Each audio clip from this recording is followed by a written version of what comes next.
Hello दोस्तों, नमस्कार। एक बार फिर से स्वागत है आपका अपने यूट्यूब चैनल एग्री मंत्रा पर। मैं हूं आनंद और एफ स्पेशल सीरीज़ को हम आगे बढ़ाते हुए आज इस सीरीज़ के 16वें पार्ट के बारे में डिस्कस करेंगे। इससे पहले अपने यूट्यूब चैनल एग्री मंत्रा पर ऑलरेडी 15 पार्ट आ चुके हैं, तो जिन लोगों ने उसे नहीं देखा है वो चैनल पर जाकर एक बार ज़रूर देखें। वो सारे क्वेश्चन आपके आने वाले एग्जाम पॉइंट ऑफ व्यू से काफ़ी महत्वपूर्ण हैं। आशा करते हैं आप सभी अच्छे भी होंगे और आपकी पढ़ाई भी अच्छी चल रही होगी। चलिए आज के सेशन का पहला क्वेश्चन देखते हैं क्या कुछ रहने वाला है। तो आज का पहला क्वेश्चन रहेगा the Fourier's law is deals with the, तो इसका जो राइट आंसर रहेगा वो हो जाएगा कंडक्शन इन सॉइल। तो आप जानते हैं जो कंडक्शन होता है वो एक माध्यम है यानी मोड है जो हीट को एक स्थान से दूसरे स्थान ट्रांसफ़र करने के लिए वर्क करता है या डील्स करता है। तो जो कंडक्शन होता है सॉइल में वो फोरियर लॉ के द्वारा डील्स होता है। ठीक है, ये सॉलिड मैटर में एग्जिस्ट करता है यानी कि सॉलिड टू सॉलिड हीट को ट्रांसफ़र करता है एक स्थान से दूसरे स्थान पर। तो इसको भी आप याद रखें।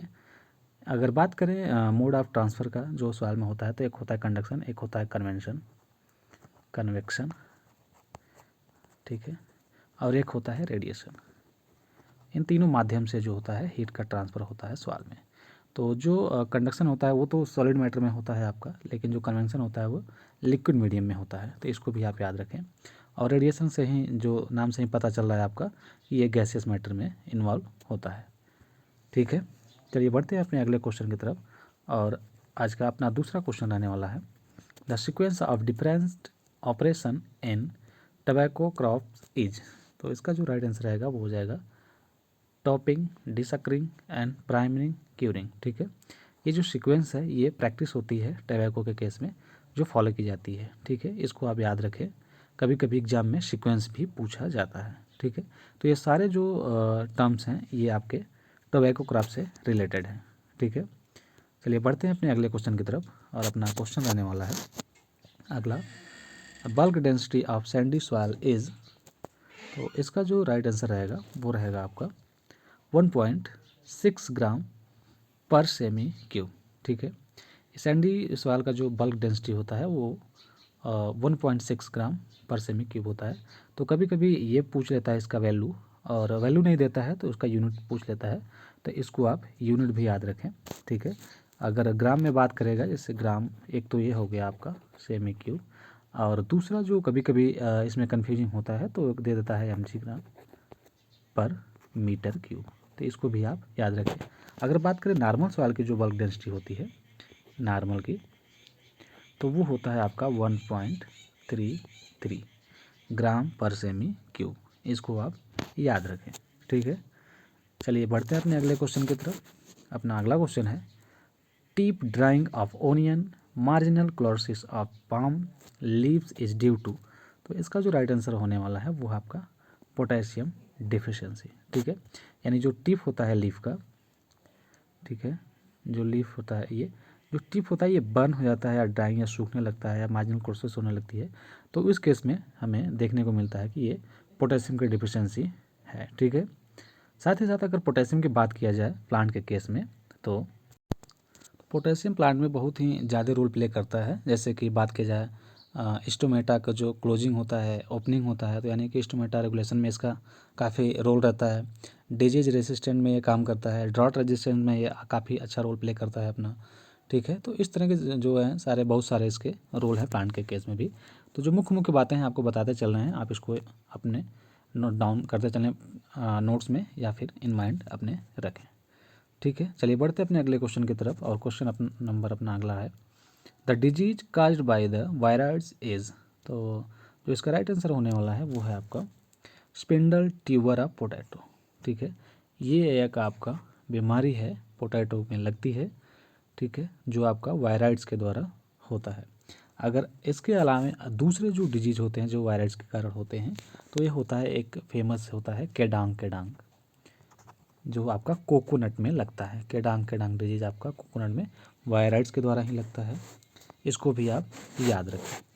चलिए बढ़ते हैं अपने अगले क्वेश्चन की तरफ। और अपना अगला क्वेश्चन है the national seed programme was started in. तो इसका जो राइट आंसर हो जाएगा वो हो जाएगा 1975। ठीक है, जो सीड प्रोग्राम है नेशनल सीड प्रोग्राम्स वो 1975 में स्टार्ट किया गया था। और बात करें नेशनल सीड कॉरपोरेशन की, तो उसकी स्थापना जो हुई थी वो हुई थी आपकी 1963 में। ठीक है, 1963 में नेशनल सीड कॉरपोरेशन की स्थापना हुआ था। ठीक है, इसको भी आप याद रखें। सीड एक्ट की अगर बात किया जाए, सीड एक्ट की, तो सीड एक्ट जो आया था आपका 1966 में, इसको भी आप याद रखें। ठीक है, जो सीड रूल था वो अलग था, उसको भी आप याद रखें। अगर बात इसमें किया गया नेशनल सीड प्रोग्राम की, एक टर्म आता है जो आपका, एक प्रोग्राम इससे रिलेटेड जो होता है आपका नेशनल सीड प्रोजेक्ट। ठीक है, ये आपका आया था 1988 में। ठीक है, तो नेशनल सीड प्रोजेक्ट आपका 1988 में, जबकि नेशनल सीड प्रोग्राम आपका 1975 में आता। तो इसमें आप कंफ्यूज नहीं होंगे, जिससे आपका क्वेश्चन गलत होने की संभावना कम रहेगी। ठीक है, चलिए आगे बढ़ते हैं अपने अगले क्वेश्चन की तरफ। अपना अगला क्वेश्चन है the micro nutrient responsible for root nodulation in is. तो जो रूट नोडुलेशन होता है पौधे में, वो किसके द्वारा गवर्न होता है, कौन सा तत्व जो है रिस्पॉन्सिबल होता है, तो वो होता है आपका आयरन। ठीक है, इसको आप ध्यान रखें। माइक्रोन्यूट्रिएंट के केस में ये देखा गया है। माइक्रोन्यूट्रिएंट के केस में 3 तत्वों को आप हमेशा ध्यान में रखें, जो होता है आपका, एक तो माइक्रोन्यूट्रिएंट जो होता है नाइट्रोजन फिक्सेशन में जो रोल प्ले करता है वो होता है मोलिब्डेनम। और जो माइक्रोन्यूट्रिएंट होता है जो वीट के केस में होता है पॉलन वाइबिलिटी के केस में, जो वीट में देखा गया है पॉलन वाइबिलिटी के लिए, वो होता है आपका बोरान। तो ये सारे तत्व जो हैं आपको माइक्रोन्यूट्रिएंट के अंतर्गत आते हैं। तो क्वेश्चन का लैंग्वेज जो रहता है, कभी कभी देता है केवल न्यूट्रिएंट रिस्पॉन्सिबल फॉर रूट नोडुलेशन, या इसी को घुमा के दे देगा माइक्रोन्यूट्रिएंट रिस्पॉन्सिबल फॉर रूट नोडुलेशन। तो आप इससे भी अवगत रहें, अवेयर रहें। ठीक है, चलिए बढ़ते हैं अपने अगले क्वेश्चन की तरफ। और अपना अगला क्वेश्चन है how much area degraded due to mining activities. तो इसका जो राइट आंसर रहेगा वो हो जाएगा आपका 50 मिलियन हेक्टेयर। ठीक है, यानी कि जो डिग्रेडेड होते हैं ड्यू टू माइनिंग एक्टिविटी, यानी जो खनन है उसके आधार पे अगर देखा जाए, तो जो सॉइल जो हमारा डिग्रेड होती है वो लगभग 50 मिलियन हेक्टेयर तक डिग्रेड होती है। और एनुअल सॉइल लॉस की अगर बात किया जाए, तो वो होता है आपका एनुअल सॉइल लॉस जो होता है 16.35 टन्स पर हेक्टेयर। ये एनुअल लॉस होता है सॉइल का, तो इसको भी आप याद रखें। माइनिंग एक्टिविटी में आपका 50 मिलियन हेक्टेयर होता है, और एनुअल जो सॉइल लॉस है, एवरेज एनुअल सॉइल लॉस जो होता है वो है आपका 16.35 टन पर हेक्टेयर। चलिए बढ़ते हैं अपने अगले क्वेश्चन की तरफ। अपना अगला क्वेश्चन है लॉस और or decrease in vigour and fitness as a result of inbreeding is called. तो जो लॉस है विगर का या फिटनेस का पौधे के, तो वो किसके द्वारा होता है, तो वो होता है इनब्रीडिंग डिप्रेशन। ठीक है, ये आपका ब्रीडिंग में काफ़ी महत्वपूर्ण रोल प्ले करता है, जैसे ब्रीडिंग का एक मेथड ही कह सकते हैं इसको। ठीक है, और साथ ही साथ अगर बात करें जो हाईली होते हैं, हाईली इनब्रीडिंग डिप्रेशन क्रॉप्स, वो होता है आपका अल्फाल्फा। ये हाईली इनब्रीडिंग डिप्रेशन क्रॉप है। अगर लो की बात की जाए, लो इनब्रीडिंग डिप्रेशन की, तो वो होता है अनियन कुकुरबिट्स, ये सारे क्रॉप्स जो होते हैं आपके लो इनब्रीडिंग डिप्रेशन के अंतर्गत आते हैं। इसको भी आप याद रखें। ये सारे क्वेश्चंस आपके एग्जाम पॉइंट ऑफ व्यू से काफ़ी महत्वपूर्ण हैं, और किस तरह के क्वेश्चन आपके एग्जाम में बन सकते हैं, क्वेश्चन का नेचर कैसा है, इस तरह से आपको अवगत और अवेयर कराने की कोशिश हमारी रहती है, हमारी टीम की भी रहती है। ठीक है, चलिए बढ़ते हैं अपने अगले क्वेश्चन की तरफ।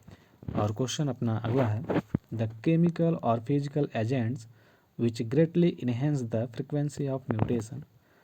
तो जो केमिकल्स होते हैं या फिजिकल एजेंट्स होते हैं जो म्यूटेशन की फ्रिक्वेंसी को इन्हेंस कर देते हैं, बढ़ा देते हैं, तो उसको क्या कहते हैं, तो उसको कहते हैं म्यूटेजेंस।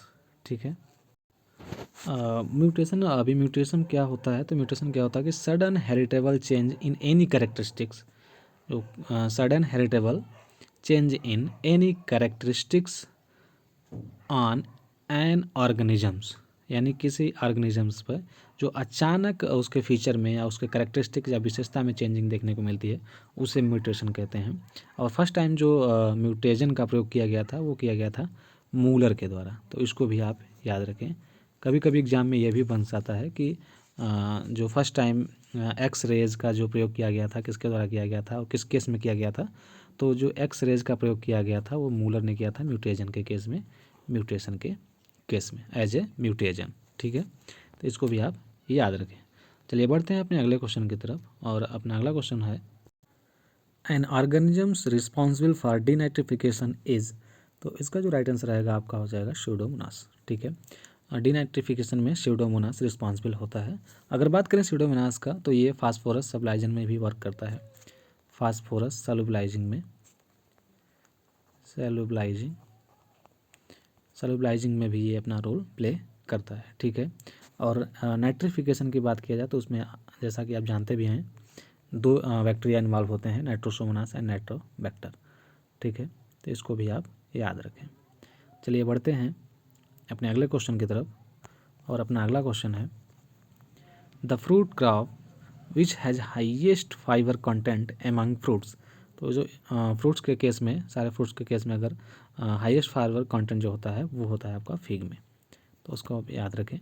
जो फिग है आपका एक फ्रूट क्रॉप है जो हाईएस्ट फाइबर कंटेंट देखने को मिलता है। ठीक है, अगर इसके प्रोपेगेशन की बात की जाए तो ये होता है हार्डवुड कटिंग, इसको भी आप याद रखें। प्रोपेगेशन क्वेश्चन काफ़ी सारे बनते हैं, तो हार्डवुड कटिंग के द्वारा इसमें प्रोपेगेशन की जाती है। इसके बॉटनिकल नाम की बात की जाती है होता है फाइकस कैरिका। ठीक है, फाइकस कैरिका इसका जो है बॉटनिकल नेम है, और इसमें जो एक्टिव कंपाउंड पाया जाता है वो पाया जाता है आपका फाइसिन। ये आपका एक्टिव कंपाउंड पाया जाता है फाइसिन नामक, इसको आप याद रखें, ये काफ़ी बार एग्जाम में पूछा गया। चलिए बढ़ते हैं अपने अगले क्वेश्चन की तरफ, और अपना अगला क्वेश्चन है the king of arid fruit is, तो जो राइट आंसर हो रहा है इसका वो हो जाएगा आपका बेर। ठीक है, जो बेर है उसे एरिड फ्रूट का किंग कहा जाता है। अगर बात करें टेम्परेट फ्रूट की तो टेम्परेट में जो होता है वो आता है आपका एप्पल। ठीक है, इसको भी आप याद रखें। चलिए बढ़ते हैं अपने अगले क्वेश्चन की तरफ, और अपना अगला क्वेश्चन है, यदि ये सेशन आपको अच्छा लग रहा है तो इसे आप ज़रूर अपने दोस्तों के साथ शेयर करें और लाइक भी करें। अगले क्वेश्चन की तरफ बढ़ें तो caging technique of breeding is used first time in mango by, तो जो एक कैगिंग टेक्निक है ब्रीडिंग की जो मैंगो केस में अपनाई जाती है, तो उसको फर्स्ट टाइम जो मतलब उस पर जो टेक्निक का इस्तेमाल किया गया था मैंगो केस में वो किया गया था डॉक्टर आर्यन सिंह। ठीक है, ये IARI से बिलोंग करते थे, यानी अगर क्वेश्चन का लैंग्वेज ही रहे कि जो कैगिंग टेक्निक है वो कहाँ से निकाली गई है, तो IARI Indian agriculture research institute से, और किस साइंटिस्ट या किन के द्वारा निकाली गई है तो हो जाएगा आपका डॉक्टर आर्यन सिंह के द्वारा। ठीक है, चलिए बढ़ते हैं अपने अगले क्वेश्चन की तरफ, और अपना अगला क्वेश्चन है कैना is propagated by the method of, sorry यहाँ पे मेथड होगा, मेथड ऑफ। ठीक है, तो वो होता है आपका राइजोम। ठीक है, राइजोम के द्वारा जो कैना है एक फ्लावर है, इसमें ये प्रोपेगेशन की जाती है। तो प्रोपेगेशन के केस में बहुत सारे क्वेश्चन बन रहे हैं, तो रोज़ की अगर बात किया जाए तो उसमें टी वर्डिंग या कटिंग की जाती है, टी वर्डिंग या फिर कटिंग की जाती है। ग्लैडियोलस का केस में अगर देखा जाए तो वो होता है कॉर्न्स के द्वारा। ठीक है, कॉर्न्स के द्वारा ये आपका होता है कॉर्न्स प्रोपेगेशन। तो आज के सेशन का ये लास्ट क्वेश्चन था अपना, और ये सेशन आपको अच्छा लगा हो तो अपने दोस्तों के साथ इसे शेयर करें और लाइक भी करें। Thank you so much.